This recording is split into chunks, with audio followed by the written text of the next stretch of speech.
Hi, this is Sam Tarantola of Virginia Tech Kicks Ass, here with Scott Wilson and Anthony Grice on the podcast. Mobile, Alabama podcast. Hi, I'm Anthony Grice, the rookie A-team on the map with Scott Wilson and Sam Tarantola. War Eagle.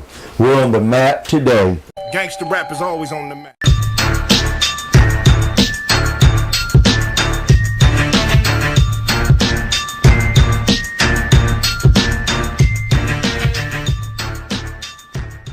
I want to welcome everybody to the podcast this week. We're back on the map. We've got Sam Tarantola. I've got Anthony Grice. We've got a lot to cover here today. We're going to cover some Virginia Tech. We're going to cover some Auburn. We've got the Buffalo Bills. We're going to talk about Anthony's first year in Lost Tribe of Alabama. Sam, recap Virginia Tech's 2017 for us. I got some tissue in the back if you need it. Year 2 with Fuentes was good. We had 4 losses, and year 3 is kind of a make it or break it year for most coaches in any conference football team. We are now starting to see the players that Fuentes has recruited. Beamer ball is slowly being phased to the side. The team is transitioning. So with this year's schedule, we play away to the Seminoles, and we play away to North Carolina. We get Miami at home. We get Notre Dame at home. I think we have a very winnable schedule. We have a very young team. So even with a soft schedule, I think we can get a decent bowl, but we've lost way too many starters to go be any kind of world beaters this year. So, All right, Anthony, with that said, let's recap Auburn's 2017. Give me your thoughts and your opinions on what happened last year. Well, Auburn had a mixed year last year. They were good and all. They could, at any time, they could beat any team throughout the year. They had 5 losses to Central Florida, to Georgia, but we did beat Alabama, War Eagle. And but saying that, you know, we had some missed opportunities where we could have been playing for the national title. But we're looking forward to 2018 and all. We're going to have a good team again. We lost a lot of good people, and all the top 2 running backs are gone, and all. We just lost a guy in off-season, wide receiver. But Malzahn, I believe he got blessed with the contract last year, but I think he's going to be on the hot seat this year if we don't start out winning ball games and all. But I look for Auburn to finish up 9-4 this year and possibly play for the West again. That's kind of leading to my next question. I've got a couple of guys that are going to be in the show that's coming Sunday. They are complete opposites. Both Auburn fans. You know them both, Alan and Travis. Yeah. They're complete opposites as far as their likes for the coaching staff. What are your opinions on Auburn's coaching staff? Where do you lie in that with Malzahn and those guys? I believe this year, I like Malzahn, but I think this year, and all, he got the quarterback that he wants, and all, he got the wide receivers that he wants, he got the defense, and all. I think this will be a make and break year for him. He's been there long enough to be doing better than 8-5 than 7-6. Mm-hmm. And all, even though he got rewarded the contract, I think this is his year. It's going to make or break him. If they finish up 8-5 again or worse, he'll probably get the can. But I do like him and all, a good guy, great coach, and I'll maybe tweak the offense a little different, and I think he could be successful. All right, Sam, I want you to explain your spring game to me.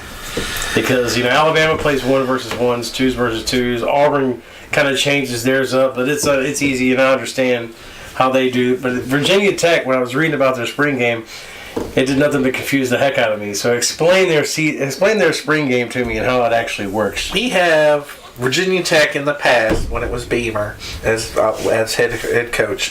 He's had it played 2 different ways.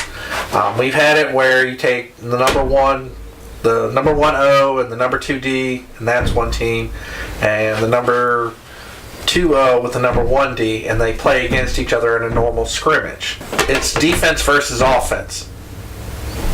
And it's just, that's how it is. And it's like 4 10 or 12 minute segments of or quarters. Mm-hmm. The defense scores any kind of turnover is 7 points. A 3 and out, I think, is 3 points. And offense scores, of course, 6 points on a touchdown, a point for a field goal, a point for an extra point, and 3 points for a field goal. Yeah. So the spring game, even though it should have been on an app and readily available on the wide world web, was having issues. All right, now we're going to talk some NFL. We're going to start with the draft. Sam, we'll start with you. The Bills have 2 picks in the first round. What do you think they'll do with those? And will they affect A.J. McCarron? I'm praying to all God Almighty that our new GM, Mr. Dorsey, doesn't screw this up. I think AJ is a steady arm. Steady arm. A steady arm. He said steady arm. Steady. Steady arm. This guy. That's what he said. Yes, he's a former Bammer. Yes, the boy can throw. He can throw. I don't know if we're going to open the playbook for him. When Tyrod was there last year, I think he got a lot of stuff thrown at him, that the blame thrown on him. We had no wide receivers last year. None that were worth a flip. All I can say is build young, build them to last. Anthony's a Saints fan. They've got a late first rounder. What is that, 27th overall? They just re-signed Breeze to a small contract. What do you think the Saints will do at 27? So they've got a good running back core and everything, wide receivers.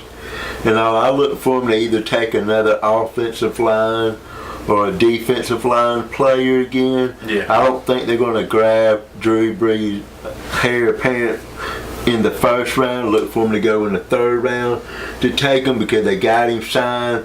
And if he keep playing his high level, they'll keep on giving him 1 year contract till he gets ready to hang it up. Yeah. But they're going to have to look for somebody soon.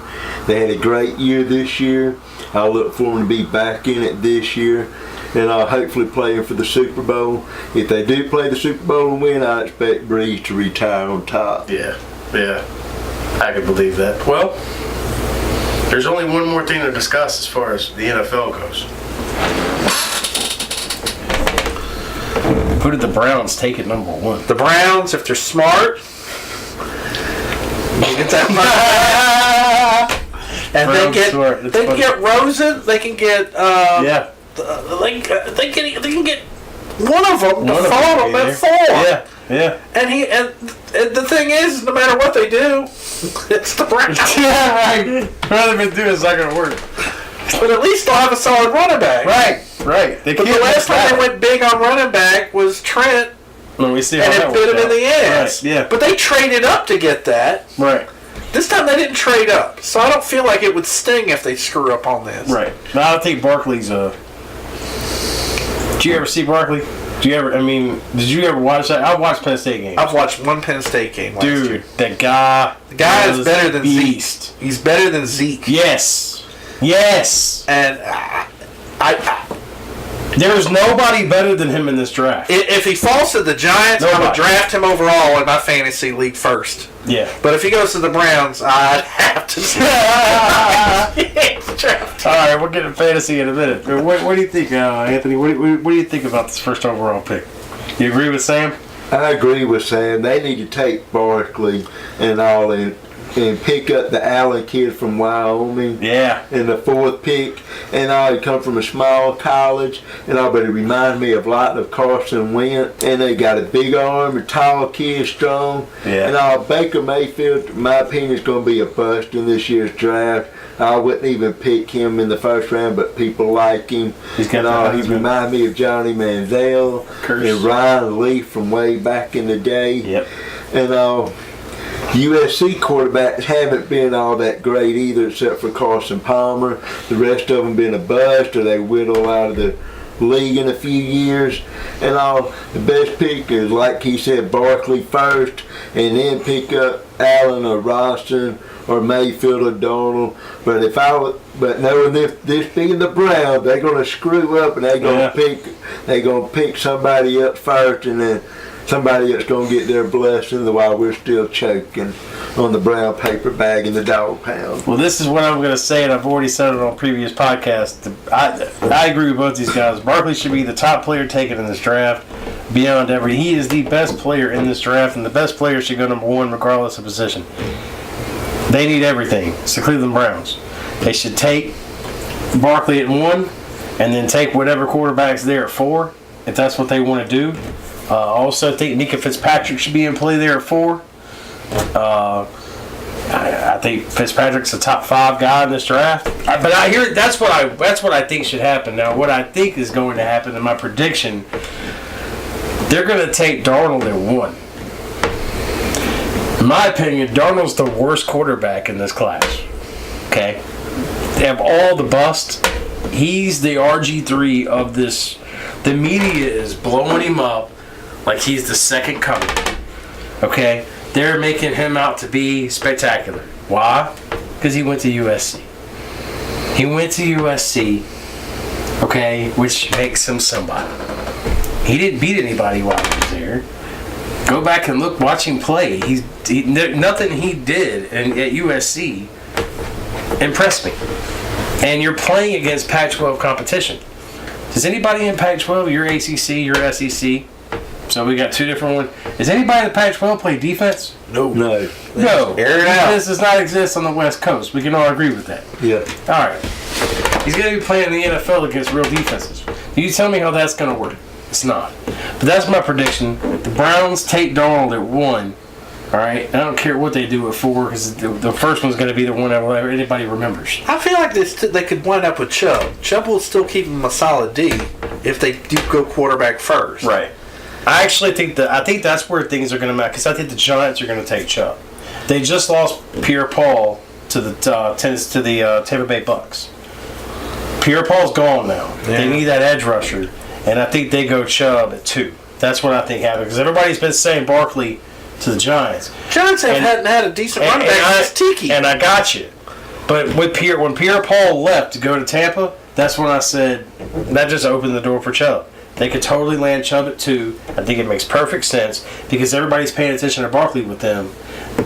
But they'll love this time of year because these GMs and these head coaches and these guys in the organization, in every organization, everybody's playing mind games with each other. They know what they're doing when they come out and have these press conferences in March and April. They know what the hell they're doing. They're trying to steer somebody one way and then they're going to go out and stab them in the back or do something. I know the NFC East, because I live there, they are constantly screwing each other over in the draft. I don't know how many times I've seen the Eagles move up right in front of the Giants or Cowboys. Usually it's the Giants. We'll move up a pick ahead of the Giants, take somebody they were going to take. We do it all the time, and it's always really the Giants. That's the one we always seem to go after. And they've done it to us too. The Cowboys and the Giants, I can remember both of those guys, both of those organizations moving up a pick ahead of us, and I'm like, damn it, they did it. They got in front of us. They're going to take somebody, and sure enough, they took somebody I thought we really wanted. It's happened time and time again. That's just the way it goes. So you have to take everything they've been saying in the media and these press conferences and throw them out the window because it don't mean squat. We don't know what they're going to do. But when they moved Jason Pierre-Paul and he went to Tampa, I said, Chubb's going to go 2, watch and see. Watch and see. Darnold go. So right now, that's Darnold going 1, Darnold going 1, Chubb going 2. I'll be on later and give you my 3. I kind of agree. That's how the Browns are going to do it, and that's how they're going to go. And but then you can also look at possibly the Giants trade up to make sure they get, and the Browns trade down. And like you said, it's going to be a wild scenario. We're coming up on the draft. A lot of things can happen, but the Browns are going to screw up. Just that. Yep. That's one thing, that's for sure. They're not going to do what they should do. They're not going to do what they're supposed to do. They're not going to do what any other team would do. They're going to do what the Browns do. And that's screw up royally. Because in your league, you and Alan's league, I don't know who to call it because it originally started off Joe's league. It was Joe's league and Joe did no work and then me and Alan were doing all the work. You guys took it over. But the reason I like you guys are jumping into the conversation here. We're talking some fantasy football. We're going over the leagues that we play in. We all play in what? Multiple leagues together. Courtesy of why I'm wearing my Leonard Fournette jersey that I won in the 4th and Niners league, which is Sam's league. We're talking about that league right now, but that's why I like that league is because it's different. You've got the 2 quarterbacks, which I would never, ever in a million years put that in mind ever because I'm not a big 2 quarterback player. Right? Never again, ever. The 2 flexes. You get a jersey of one of the top players on your team. What is it? Top 5 scorers or top 3? I can't remember. I don't know. We had so many crybabies last year. Like, I don't want to take Right. one of my top 3. Right. It's got to be. Why can't it be any player? No, it's got to be somebody from your roster. That's the Right. whole point of it. Right. This is the person who puts you I think over it's the top. I think it's top I 5. think we ended up making it top 5. And you just get a little bit of cash too. So yeah, that was fun winning that league. yeah. That was It's the not first like one to it's win a the nice jersey. It's a Thank you, Joseph. Thank you, Joe. Joe's idea for the jersey. And I got a Fournette. But, and then there's the Lost Tribe of Alabama, which is the big one. That's the popular one. That's the one, that's Everybody wants to be in. That's It's the one. wait The list. line to get in that one is insane. But these two, and Sam has been with me almost since day one of that league. That league goes back over 10, 15 years. Yeah. And Sam's been with me every step of the way. Anthony just joined. This was Anthony's first year in that league, and you had a good time, huh? It's very exciting. That a lot different than Sam's league. I learned very quick. In this league, it was totally different. Throw everything you learned out the window. You're going to learn firsthand how it is to play football. Yep. It's like no other league. I've been saying that for years, and I tell these every time somebody new wants a league, I try to explain that to them. They all just kind of roll their eyes, like Gold-plated leagues. especially football. I've played serious leagues before. And then draft day comes, and they're like, what the And we said this on camera a minute ago. You can do all the mocks you want. All the mocks you want. Doesn't matter. None of them, not a single one of them, out of the billion that you do, are going to be anything like that draft of LTA on Sunday. The first None. 5 players, maybe. Maybe. Maybe. Maybe. And you still I think have you're an either occasional reaching for 5. homer that picks somebody that wouldn't even Right. go in the first 3 Right. rounds in a regular Got that mock. Saints fan that's going to take Mark Ingram early, Just throwing that out there, Saints fans. JD used to love doing that. Yeah, JD's guilty as sin about doing that, even though the last couple of years he's kind Joe of would do it. backed Joe off. Joe will take a Niner. Yeah, Joe will take a Niner. In a heartbeat. Yeah, Cap. Yeah. He did. Yeah. All right, well, we got a question there from Facebook on the Q&A. We only got one. I thought Travis had responded and wrote you guys a question, but no, he was really just referring to Alan's question.